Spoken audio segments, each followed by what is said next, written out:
is my pleasure to welcome you to today's Washington Update Luncheon with Congressman Mo Brooks. Thank you for taking the time to join us today for this important meeting.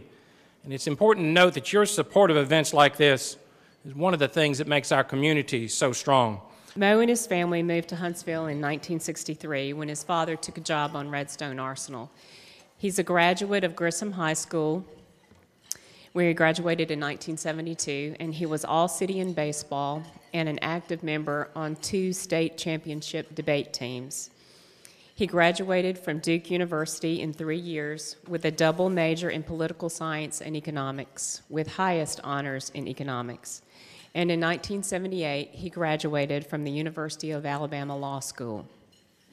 Mo began his career in public service in 1982 as a member of the Alabama House of Representatives, where he served until 1991. He was consistently recognized by pro-business groups like the Alabama Taxpayers Defense Fund and the Alabama Alliance of Business and Industry for his business-friendly voting record. Mo was appointed Madison County District Attorney in 1991 and resumed his public service in 1996 when he was elected to the Madison County Commission. He continued to serve on the commission until his election to Congress. Mo maintained a private law practice during his years on the commission and served 2 stints as a Special Assistant Attorney General for Attorney Generals Jeff Sessions and Bill Pryor. Mo serves on several key committees in Congress, including Armed Services and its Strategic Forces and Oversight and Investigation subcommittees, the Science, Space, and Technology Committee, where he is the Vice Chairman of the Space Subcommittee, the Foreign Affairs Committee and its Terrorism, Nonproliferation, and Trade Subcommittee, and Asia and the Pacific Subcommittee. Congressman Brooks is beginning his 2nd term in Congress, being the only Republican ever to win re-election to this 5th district seat. Just this month, Congressman Brooks was presented with Nucor Steel's Man of Steel Award for his support of American manufacturing. And last year, he was named the 2011 Fighting Freshman of the Year out of the 93 freshmen by the U.S. Business and Industry Council for his efforts to promote American job creation. He founded and currently co-chairs the Army Aviation Caucus, a forum in which members of Congress, staff, and Army leadership raise awareness for Army aviation. The caucus includes 46 congressmen, and it's one of the most active caucuses on Capitol Hill. Mo, we appreciate your time today and your service to our community and the nation, and we're grateful for your leadership and the support of our economic development efforts. So please help me welcome Congressman Mo Brooks.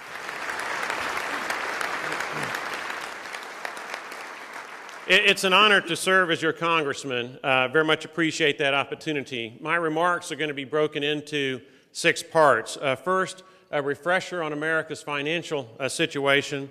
Second, Washington's response to that situation. Third, events of the last 4 months, and there have been significant ones. Fourth, upcoming issues, and you've got a pretty good idea as to what those are. Fifth, solutions that I think we need to advocate in Washington, D.C. 6, questions from the audience. Forgive me for doing so. I'm going to be covering a lot. Normally I speak more extemporaneously, but given the time constraints, I'm going to try to keep as much as possible to my prepared remarks.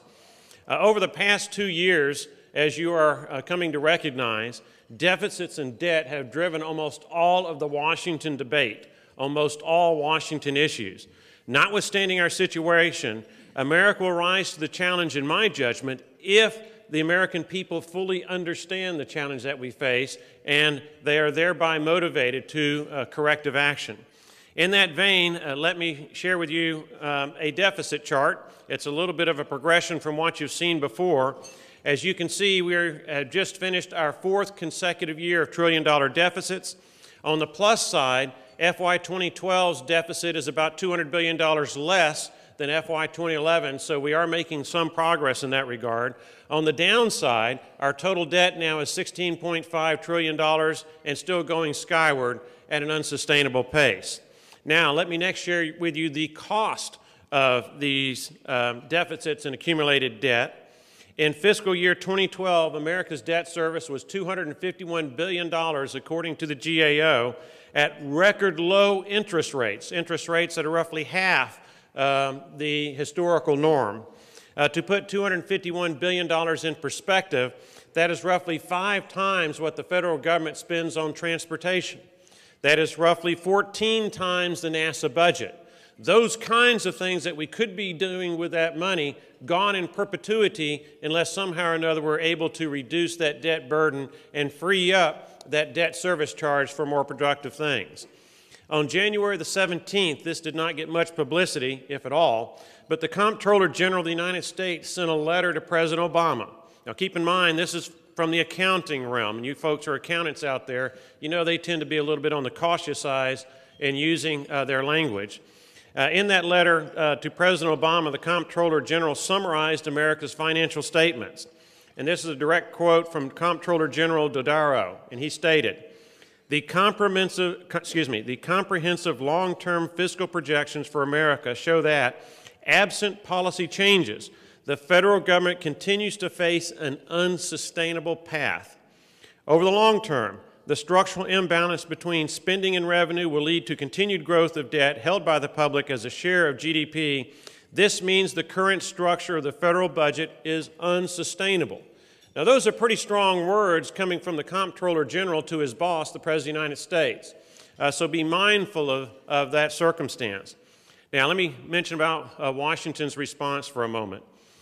As emphasized by our Comptroller General, our response to 4 consecutive $1 trillion deficits and a $16.5 trillion debt has been inadequate. Our responses, quite frankly, are unsustainable. In 2011, we tried to pass a balanced budget constitutional amendment. Unfortunately, it failed. 98% of Republicans voted for it in the House. 89% of the Democrats voted no against it in the House. Since you need 2/3 vote, those numbers did not come up to the total that was needed. That was one solution. Quite frankly, that would not have solved things short term, but it would have protected us 10 and 20 and 30 years down the road. Let me share with you an observation by Admiral Mike Mullen, former chairman of the Joint Chiefs of Staff, and he made this testimony in 2010 to Armed Services Committee and also in 2011. Quote, I think the biggest threat we have to our national security is our debt. Keep in mind, he's making this statement in 2010 and 2011. Unfortunately, a year later, he was proven to be very prophetic. Because a year later, in August of 2011, Washington passed the Budget Control Act. The BCA raised America's debt ceiling by more than $2 trillion. The BCA cut spending by roughly $160 billion per year for 10 years. That's good. Unfortunately, the BCA singled out national defense for disproportionate cuts. Many people don't realize it comes in 2 parts. People are focused on sequestration. That's part 2. The first part was a cut of $48 billion per year over 10 years to national defense. No other part of the budget was hit. So bear that in mind. That's the beginning. Also bear in mind that when you add another $60 billion a year to national defense cuts, roughly $100 billion out of a total of $160 billion, that means that national defense, which is only 16% of federal government spending, is taking 60% of the hit. That's disproportionate. The result of this disproportionate attack on defense funding, according to Secretary of Defense Leon Panetta, House Armed Services Committee, and others, is that our military will be adversely impacted in a major way. We will have the smallest number of uniformed personnel since before World War II. We will have the smallest number of operational aircraft in the United States Air Force in the history of the Air Force. We will have the smallest number of operational naval vessels in the United States Navy since World War I. Those are dramatic effects from these kind of disproportionate cuts. And as Admiral Mike Mullen feared, no enemy will have stripped America's defense as badly as we will have done ourselves to our own country. In Washington, there is a lot of finger-pointing going on right now. And let me be perfectly candid. Sequestration and these defense cuts were Democrat President Barack Obama's idea. However, Republican House Speaker John Boehner pressured Republicans in the House to vote for it. And Senate Majority Leader Harry Reid supported it. Democrats and Republicans both voted for it and voted against it. It's about as bipartisan as you can get. And for those of you who like compromise, well, the Budget Control Act should be exactly what you want, because it is a product of compromise. There are those in Washington who wanted to severely cut national defense, and my side of the aisle compromised by letting it happen. I realized sequestration's risk to America's national security immediately upon reading the Budget Control Act. Despite White House, House leadership, Senate leadership pressure to the contrary, I joined Senators Shelby, Senator Sessions, and one other Republican House member from the Alabama delegation in voting to stop sequestration dead in its tracks in August of 2011. Unfortunately, we're in the minority, and it's now the law of the land. In 2012, the House voted numerous times to try to fix sequestration by eliminating it or minimizing its impact. We passed bills in the House. Unfortunately, those bills went to the Senate, and they never saw the light of day, not one vote. Not only that, the Senate did not counter with a solution of their own. So here we are. I am working with House Armed Services Committee Chairman Buck McKeon on legislation to fix this problem. I've co-sponsored other legislation to fix this problem, but it does not look like the House leadership is going to let it come up for a vote between now and March 1st. Unfortunately, and as of last week, the House leadership refuses to let any sequestration bills come to the House floor for a vote. Now, things are fluid, so that may change. But that's where the House leadership was last week. Why, you may ask? That's a puzzling position. Well, it's because the House has acted time and time again and passed legislation that would impact this problem. It goes to the Senate, we take political hits because there's no pain-free solution, and then nothing happens. So the House leadership's position is this: it is time for the Senate to pass a bill, and if they pass a bill, the House will consider it, which is inconsistent with the way the Senate has acted with respect to the bills that the House has passed. Let me move on to the last 4 months. I'm going to start with the November elections. In November, President Obama was reelected. In November, the Senate remained in Democrat hands. In the House, American voters gave Republicans their second most number of victories in 6 decades. Only 2010 was better. The public elected a president and Senate who seek wealth distribution, more regulations, more taxes, less defense spending, and more welfare spending. Yet the public at the same time elected a House that believes national defense is the #1 priority of the federal government, and that free enterprise, a smaller non-defense federal government, and lower taxes and fewer regulations are the ticket to economic prosperity. Each party believes that the other party's solutions are the cause of the problem. Washington is a perfect reflection of the American people. And in 2012, the public elected gridlock. I wish I could say something different, but that's where we are. After the elections, Washington faced huge issues. First was the fiscal cliff. The fiscal cliff evolves out of the Bush tax cuts, so I'm going to mention them for a moment. The Bush tax cuts emulated the Ronald Reagan economic policies that had served us so well. In the 3 years following the Bush tax cuts, unemployment dropped from 6.3%, that was thought to be bad back then, in 2003 to 4.4% in 2006 in just 3 years. 7 million American jobs were created from 2003 to 2006, again in the 3 years thereafter. Paradoxically to some, these tax cuts created robust economic growth that cut America's deficit by 60%, from $413 billion in FY04 to $161 billion in FY07. By every economic measure, the Bush tax cuts were a spectacular economic success. Unfortunately, they were temporary, and they were set by Congress to come up for a vote on January 1st of this year. This was Washington politics at its worst.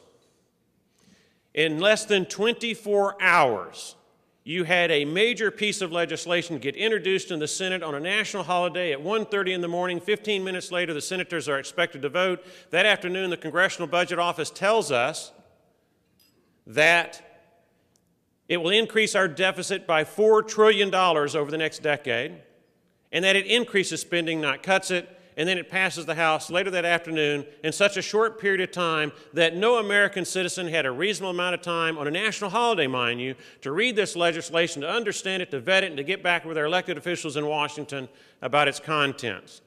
I was pleased to join 5 other Alabama congressmen and Senator Shelby in voting no on this piece of legislation, given the way it was done.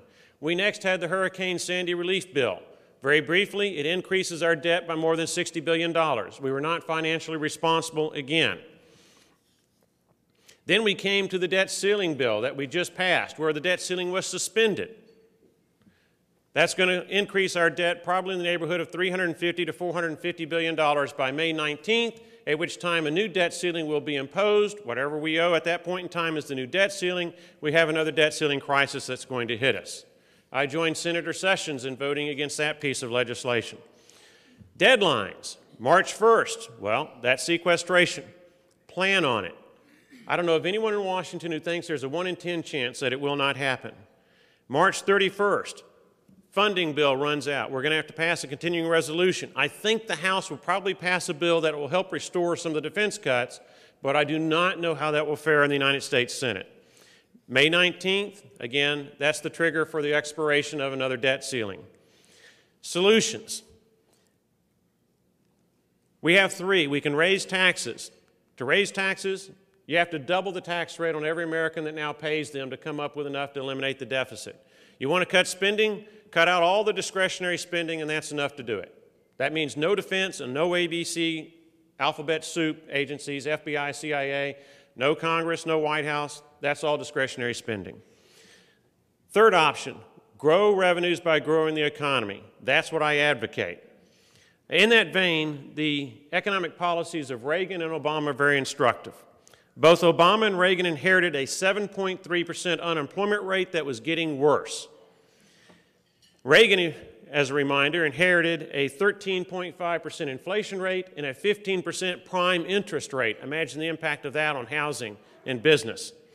Both presidents inherited a recession. The previous year, the economy had contracted. Which policies worked? On taxes, President Reagan cut marginal tax rates. President Obama hiked income and estate taxes on some of us and added numerous Obamacare taxes that you're starting to see. On federal government regulations, President Reagan slashed them. President Obama has added over 11,000 pages of new regulatory burdens. In that vein, we have the cost, according to the SBA, is $10,585 per employee per year for the regulatory burdens that are now imposed by Washington.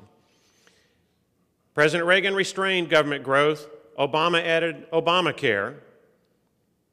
See that chart? That's the bureaucratic chart associated with managing Obamacare, a Washington Employment Act of epic proportions. The bottom line, under President Obama from 2009 through 2012, America's gross domestic product grew an anemic 3% in real dollars. That's after adjustment for inflation. Further, America's economic future is uncertain. America suffers from 2 straight months of worsening unemployment rates. We've just had a recessionary 2012 fourth quarter. Hopefully the final numbers will change it, but the first numbers from the Department of Commerce say that's recessionary, a contraction of GDP. We have $4 trillion deficits, $4 trillion deficits consecutive, and we have a $16.5 trillion debt. Under Reagan, same period of time, from 81 to 84, GDP grew 13% in real dollar terms. By 1985, America was in the middle of 80 consecutive months of economic growth. Reagan's tax relief, regulatory relief, and free enterprise policies produced a vibrant economy. History reveals the economic path that we should follow. Unfortunately, we're not. Even more troubling, current economic policies tend to be the exact opposite of those implemented that worked so well in the 1980s, and for that matter, in the early part of the last decade. Now, people often ask why I fight for the principles that I fight for. The answer, quite frankly, is love of country. We are a remarkable country, and love for family. Now, my daughter's family owes $275,000, their share of the federal debt. I owe it to them and to you to keep tax burdens reasonable and save all of us from a debt that risks America with a debilitating insolvency and bankruptcy. Now, on the positive side, America's challenges are great, but you know what? They often have been, and we are a people that have risen to the challenges. If we will just learn from history, if American voters will become educated on policies and disregard personalities and charisma, if we will focus on what works and doesn't work, then we will do as we have done before and we will rise to the occasion. But it's up to us, the American people, the American voters, to do that. I want to thank you for the opportunity to serve as your congressman.